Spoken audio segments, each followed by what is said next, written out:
Hola, ¿cómo están amigos de Auditando y Controlando? Me da mucho gusto saludarlos y recibirlos en este nuevo episodio, donde el día de hoy vamos a platicar acerca de un tema muy importante, súper relevante para las empresas en México, que es el tema de gobierno corporativo.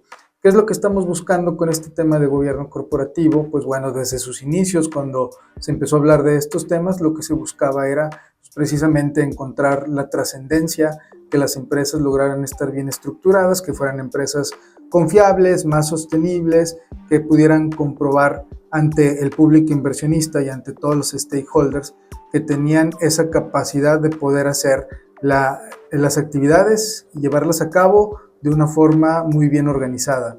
Y pues bueno, en este sentido, lo que estamos buscando el día de hoy es transmitir que no es un concepto que se utiliza únicamente para empresas grandes, empresas muy internacionales que tienen operaciones en todos lados del mundo, sino que también para el tema de México principalmente, pues estamos integrados por empresas pymes, que son pequeñas, medianas, que empiezan a tener ya sus incursiones en el extranjero, y pues todo esto nos lleva a tener esa necesidad de organizar mejor las cosas.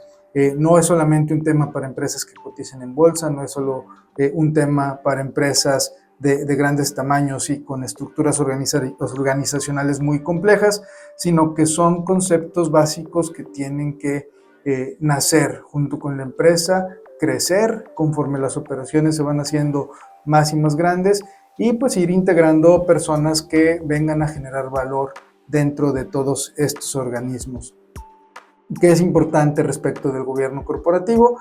Pues permite definir claramente cuál es la mejor forma de tomar las decisiones en nuestra organización, cómo poder hacer una adecuada supervisión de las operaciones, cómo poder llevar esos lineamientos importantes a todos los colaboradores, desde el equipo directivo hasta el último colaborador de la empresa, pero también aquellos que se encargan de pues hacer la definición de hacia dónde queremos llevar a la empresa, cómo vamos a cumplir los deseos y los requerimientos de nuestros accionistas, que son esos órganos de gobierno que, si bien no están en el día a día en las operaciones, sí tienen que estar muy de cerca validando, apoyando, facilitando todo lo necesario para que el director general y su equipo directivo puedan hacer realidad esa estrategia dentro de un marco que les permite estar a todos alineados, tener el mismo lenguaje, tener los mismos objetivos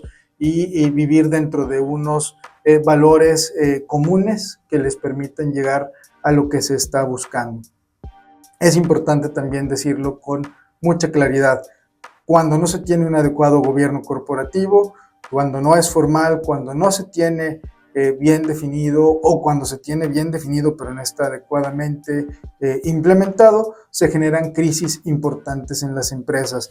Y estas crisis pueden ser desde conflictos entre los mismos hermanos, parientes, familiares que forman parte del negocio, puede ser la falta de un protocolo adecuado de sucesión, en donde ya no sabemos, bueno, si el líder que formó, que creció todo este negocio no está presente por la situación que sea, quién es el que va a tomar las riendas, y que todos estemos de acuerdo de que es la persona que cumple con las características, con las competencias, con los requisitos que todos necesitamos para tenerlo como líder en nuestra empresa.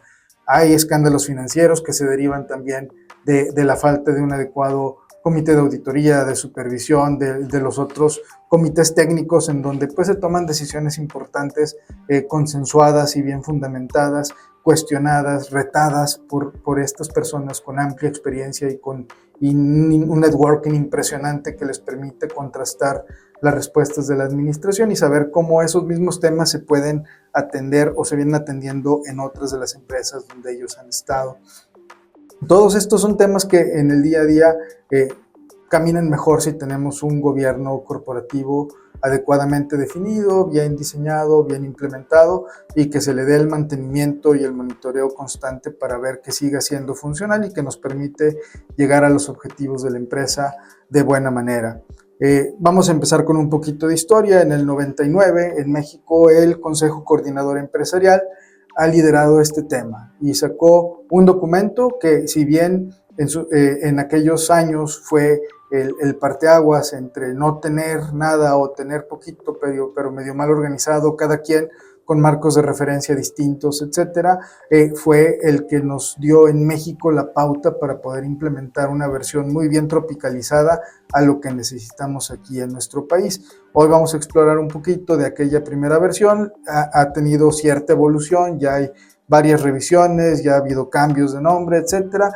Vamos a dar un recorrido muy breve a través de todos estos temas y pues mencionar que para México es el tener este documento emitido por el Consejo Coordinador Empresarial nos permite tener una guía profunda de lo que debemos hacer como mínimo indispensable para tener o considerar que tenemos un gobierno corporativo adecuado en función al tamaño de nuestra empresa. Ok, primer punto sería el nacimiento del código en 1999. La primera versión se denominó como Código de Mejores Prácticas Corporativas y se originó en un contexto comercial donde se estaba aperturando el mercado, donde había atracción de inversión extranjera directa y donde teníamos esa necesidad de fortalecer la confianza en el mercado mexicano. ¿Cuál es el origen? Pues bueno, los principios de gobierno corporativo de la OCDE, también del 99, y pues es donde se empiezan a generar esas discusiones acerca de la institucionalización de las empresas en aspectos tales como la toma de decisiones, la transparencia y la adecuada rendición de cuentas. El contenido clave de esta primera versión pues es la separación de funciones entre lo que es el órgano de gobierno, el Consejo de Administración, y la Dirección General, dándole a una pues el tema de gobernanza en los órganos constituidos por el Consejo de Administración y sus comités, y por otro lado la gestión operativa a la Dirección General. Es quien define la estrategia y quien se encarga de hacer la realidad a través de las operaciones del negocio. El segundo tema es la introducción del concepto de consejeros independientes. ¿A qué le apostamos con esto? A tener una visión objetiva, con ojos frescos, desde afuera, que además se encargue de proteger los intereses minoritarios. ¿A qué nos referimos con esto? Siempre estamos enfrascados en el logro de objetivos, en cómo vamos a llegar a las metas y no necesariamente nos detenemos a tener ese cuidado del interés minoritario, de los intereses de los minoritarios y eso, si se queda de lado, más adelante puede no contribuir a la generación de valor y más bien pues tener esos inconvenientes que en algunas empresas se han tenido. Otro tema relevante es la transparencia, principalmente de lo que se refiere a la información financiera desde la administración hacia los accionistas, verificada previamente por el Consejo de Administración. Y pues bueno, esto nos invita a tener una primera capa y establecimiento de mecanismos básicos de control interno y de las funciones de auditoría.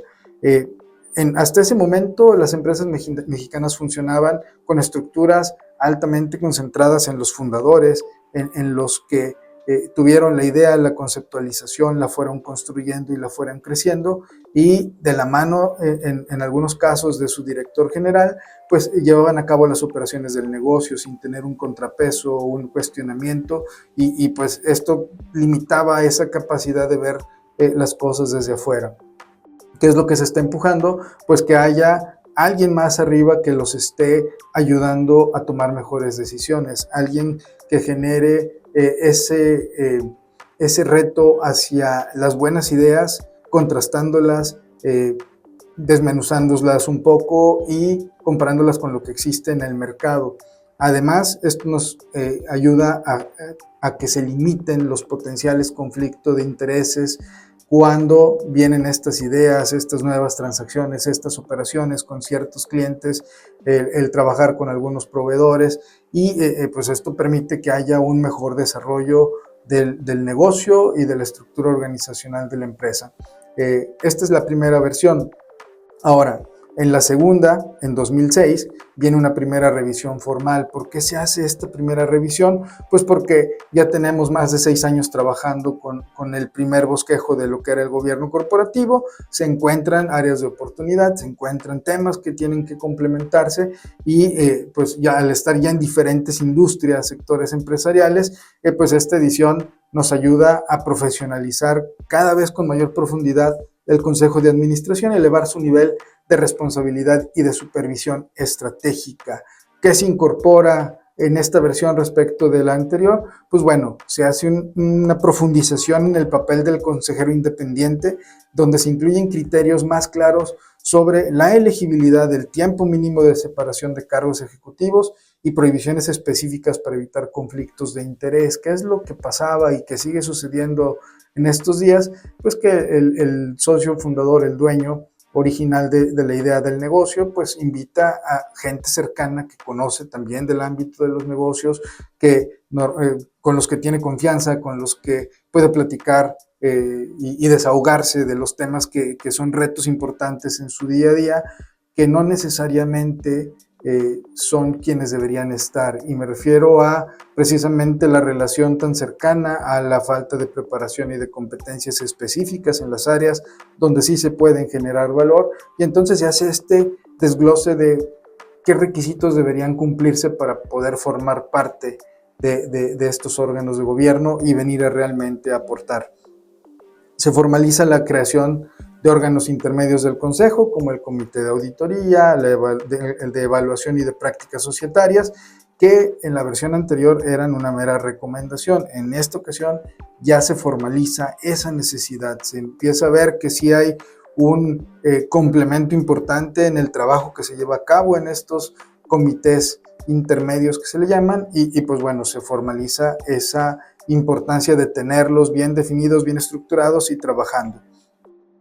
Asimismo, se introducen lineamientos para la evaluación del desempeño del Consejo de Administración, y esto es la primera vez que aparece. En el 99 se genera conceptualmente, se sugiere, se estructura la versión del Consejo de Administración. Aquí ya estamos viendo que necesitamos evaluar cómo lo están haciendo. ¿Esto qué quiere decir? Los consejeros tienen que ser personas que vengan y aporten,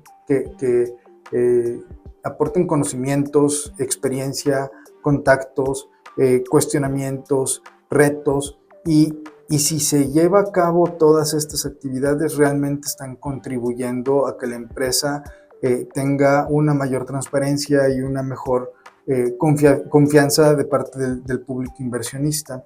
Cuando no se está llevando a cabo alguna o algunas de estas funciones o características, pues es un espacio que bien pudiera ser ocupado con otra figura que venga y que colabore y que contribuya con mayor profundidad. Muchas veces no es porque el consejero no sepa o no tenga las competencias, sino que simplemente es por tema de perfiles, de industria, de momentos de la organización, y es donde se tiene que hacer muy bien esa definición, hacer la evaluación, y en los casos donde proceda, pues buscar a alguien que pudiera generar el valor con mayor profundidad.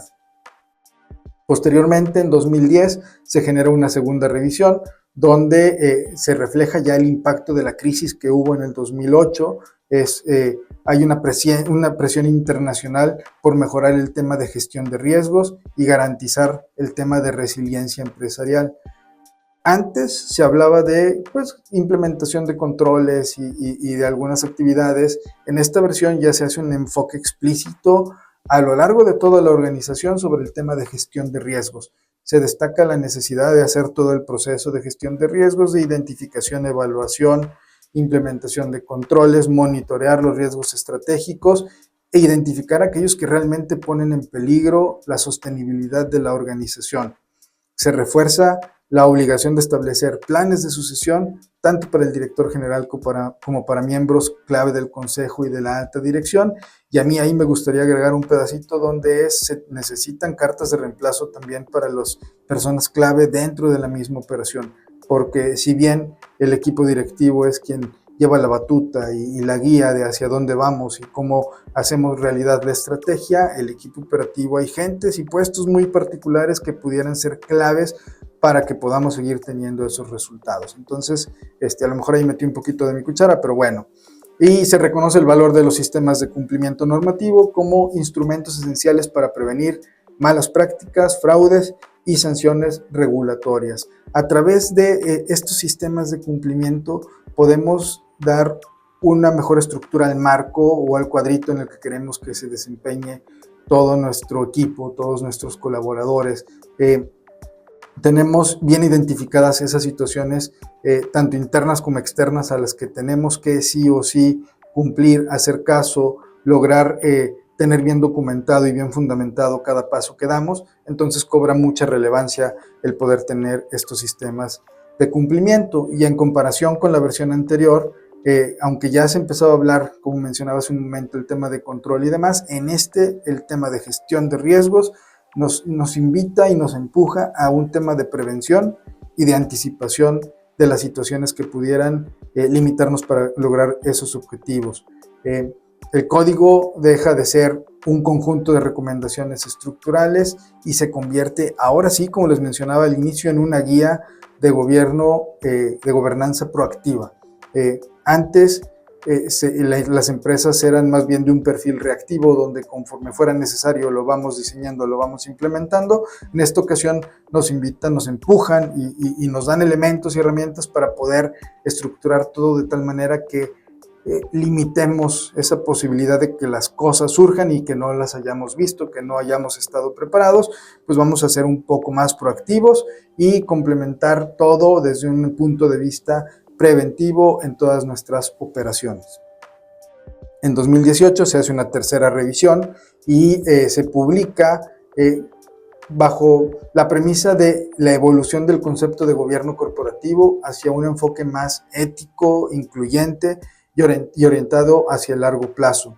Aquí es donde ya hay un cambio en el nombre y se convierte en código de principios y mejores prácticas y nos da una visión más integral de lo que son los valores empresariales. Hace un momento comentaba este tema de los valores, de la misión. Aquí viene a cobrar mucha más relevancia. Se introduce formalmente el principio de diversidad, de inclusión, equidad, y se destaca la participación de la mujer y de otros perfiles diversos en los órganos de gobierno. Viene con la ola de poder hacer más amplio el espectro del valor que se puede generar con personas bien preparadas, bien capacitadas, con experiencia, con competencias, con networking, sin importar género o diversidad de cualquier tipo. Esto es algo relevante que se viene a empujar fuertemente en esta versión.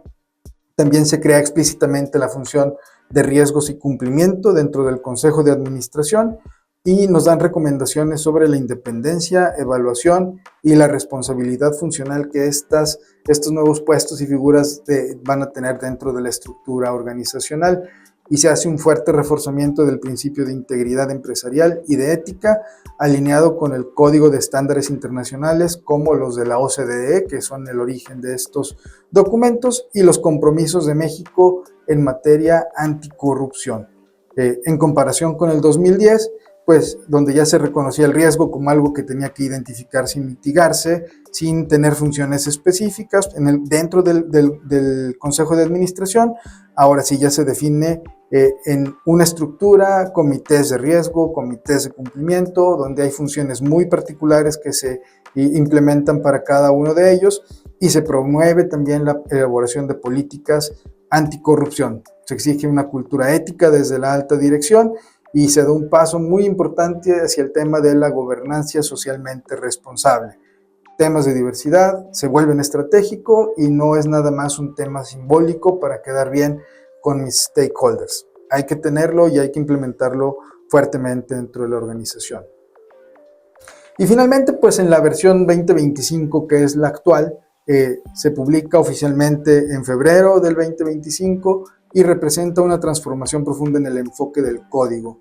Se alinea con los nuevos principios de la OCDE y del G20 que fueron aprobados en el 2023 y refleja una evolución desde la estructura hacia el propósito y desde la eficiencia operativa hacia la sostenibilidad integral. Dos temas importantes: propósito y sostenibilidad integral. Se incorporan la función del consejo, en el consejo de la figura de sostenibilidad, incluyendo recomendaciones estratégicas sobre los temas de ESG en el ámbito social, ambiental y de gobierno, y se actualizan prácticas de ciberseguridad, protección de datos, reuniones telemáticas, reuniones a distancia, y se establecen requisitos sobre el tema de gobernanza digital. Se profundizan protocolos para empresas familiares, partes relacionadas. Esto ayuda a darle continuidad y formalidad en todos los contextos donde los lazos personales pueden influir en las decisiones. Se promueve la elaboración de reportes no financieros. No son solo números, tenemos datos importantes que se tienen que presentar para ser más transparentes con las personas interesadas en nuestra información, incluyendo temas de sostenibilidad, cultura organizacional, derechos humanos, y también se incluye un enfoque de gradualidad donde permite que las empresas pequeñas, medianas, implementen este código de manera progresiva, sin perder su esencia y de acuerdo a sus tamaños y a sus necesidades. En comparación con el 2018, pues ya profundizamos en los temas de ética, riesgos, cumplimiento, pero esto ya no nada más desde un punto de vista intermedio, ahí en el tema de ambiente de control, sino lo llevamos a un tema de gestión de estrategia empresarial. Se integran en nuestras planeaciones, se integran en los indicadores de desempeño y en los reportes institucionales. Así que, pues bueno, tenemos gran parte de la información desglosada aquí de la historia del documento. Ahora, si les parece bien, pues podemos hacer un poquito más profundo el tema de lo que es la nueva versión en el 2025. No nos vamos a tardar mucho, sino que vamos a hacer simplemente mención de qué es lo que hace relevante a esta nueva versión.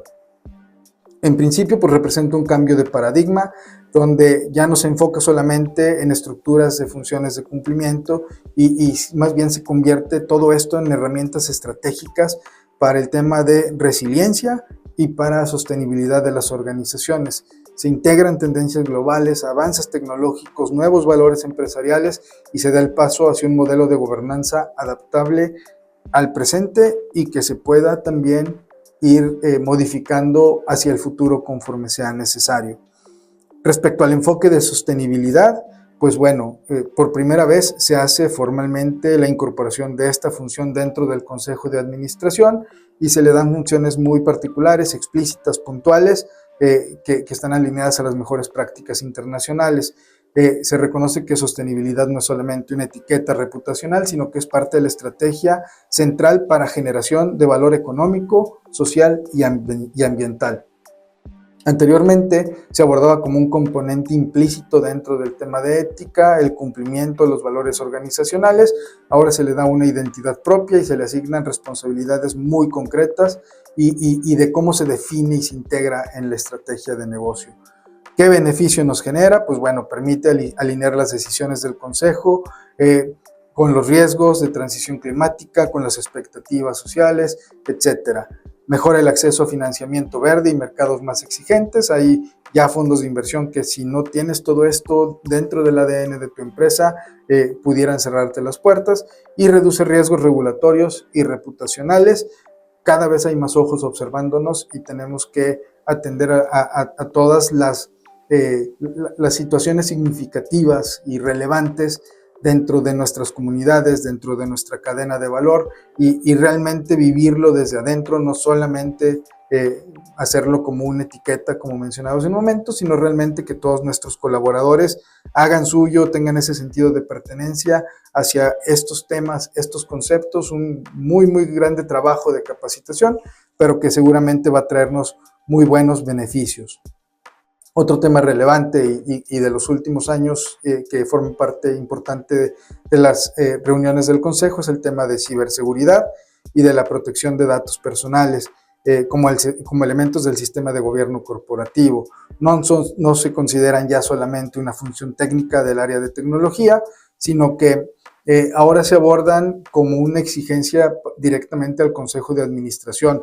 tiene que conocer qué es lo que se está haciendo, tiene que monitorear y tiene que ayudar en la toma de decisiones sobre cómo se abordan estos temas dentro de la organización. Esto nos ayuda a prevenir brechas de seguridad que finalmente se convierten en brechas que impactan los estados financieros de la empresa, los resultados, nos afectan de manera legal y de manera reputacional.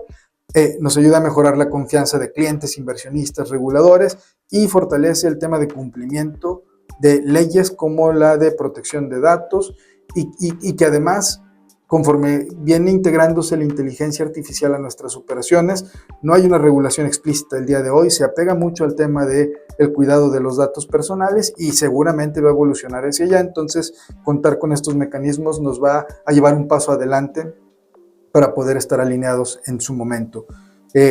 Otro tema es la diversidad e inclusión, más allá de un enfoque exclusivamente de género, habla de la diversidad en el consejo en temas de edad, formación, experiencia sectorial, origen geográfico, trayectorias complementarias y que realmente todo esto en su conjunto nos traigan perfiles de consejeros con ventajas competitivas que vengan a generar y a crear valor en nuestra empresa. La versión 18 hablaba de participación de la mujer como una medida de inclusión. En el 2025 se amplía y profesionaliza el concepto y lo liga al proceso estratégico y a la calidad de decisiones en el Consejo de Administración. De esta manera, como beneficios, tenemos mejores decisiones que incorporan las perspectivas del mercado desde diferentes ángulos, se reducen sesgos grupales, riesgos de pensamiento único, se mejora la imagen institucional ante colaboradores y grupos de interés y, pues bueno, nos ayuda a que las decisiones estén mejor informadas, no nada más desde puntos de vista técnicos, sino también desde los diferentes ángulos que el mercado nos está, que es tan cambiante y que nos está demandando adaptarnos y flexibilizarnos en cuanto a la oferta de valor y hacerla cada vez más puntual hacia mercados específicos. Con esto tenemos ese beneficio. También una de las modificaciones importantes es que cada vez con mayor frecuencia se llevan a cabo sesiones de esta importancia del consejo, de los comités a distancia por pues, la facilidad y las dificultades que conlleva estarse moviendo de un lugar a otro. Nos ayuda a poder alinear mejor las agendas y esto pues se venía haciendo de manera empírica lo mejor posible. En esta versión del documento ya se incluyen requisitos técnicos, protocolos de identificación, protocolos para votar, protección de información y tema de validez legal. Anteriormente se quedaban algunas lagunas donde pudiéramos haber identificado ciertos temas, errores, inconsistencias. Ahora ya se hace muy formal el tema de cómo se tiene que llevar a cabo, si es permitido, es viable, es necesario, pero dentro de un marco estructurado que nos permite tener esa seguridad de que va a haber una continuidad operativa y legal en todos estos mercados y requisitos disruptivos con los que nos enfrentamos en las empresas. Permite la inclusión de consejeros desde diferentes ubicaciones y facilita la participación frecuente de todos los consejeros y la toma oportuna de decisiones, porque no tenemos que esperarnos a todos estar juntos en la misma ubicación, se pueden atender temas importantes, urgentes, de forma mucho más ágil. Y otro de los puntos, ya para terminar, quisiera platicar acerca de los protocolos familiares y de partes relacionadas, específicamente hablando pues de las empresas familiares. Se incluyen reglas claras de sucesión, de cómo se puede llevar a cabo la participación de familiares en la organización, temas de información confidencial, definición de partes relacionadas y mecanismos para manejar el conflicto de interés. El enfoque antes se hacía de manera general, se hablaba de partes relacionadas y conflictos, pero no se atendían dinámicas particulares de las empresas familiares o mixtas.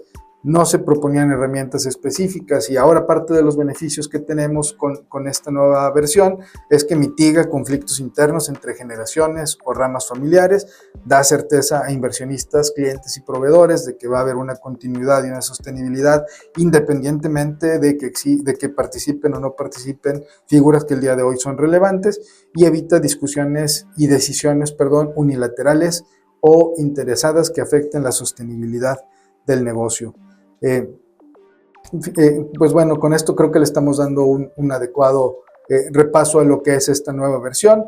En cuanto al tema de la información financiera, pues como mencionaba hace un momento, ya no es solamente hablar de números, también tenemos otro tipo de reportes que generan esa confianza y esa cercanía con los stakeholders. Hablamos de los reportes no financieros, los que hablan de sostenibilidad, de ESG, todas estas informaciones que son relevantes ahora para nuestros colaboradores de forma interna y para los stakeholders en cuanto a diferentes ángulos del negocio, entidades regulatorias, proveedores, clientes, bancos, todos aquellos con quienes tenemos relación y que pues estamos tratando de lograr una adecuada integración de los esfuerzos de todos para que precisamente el negocio y los negocios de todos puedan tener esa trascendencia que se está buscando.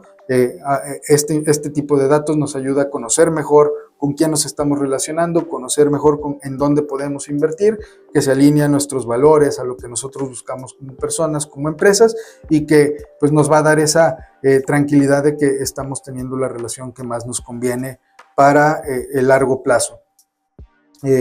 Con esto yo creo que terminamos de dar un repaso muy breve. La verdad es que los comentarios lo estoy haciendo de manera muy general, solamente puntualizando algunos casos y situaciones específicas, pero esto da para hacer un montón de episodios yéndonos a profundidad en todo lo que nos puede traer como beneficio la implementación de este código. Les recomiendo que lo descarguen, está en el sitio web del Consejo Coordinador Empresarial, que es www.cce.org.mx.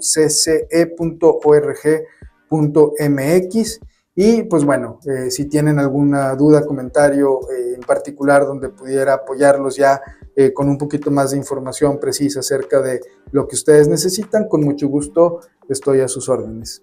Por lo pronto, pues bueno, les doy muchas gracias por haberme escuchado y por haber aguantado este ratito conmigo. Les mando un fuerte abrazo y como siempre, pues mándenme sus comentarios si les gustó o no les gustó y qué otros temas les gustaría que estemos tratando por acá. Cuídense mucho, saludos, bye bye.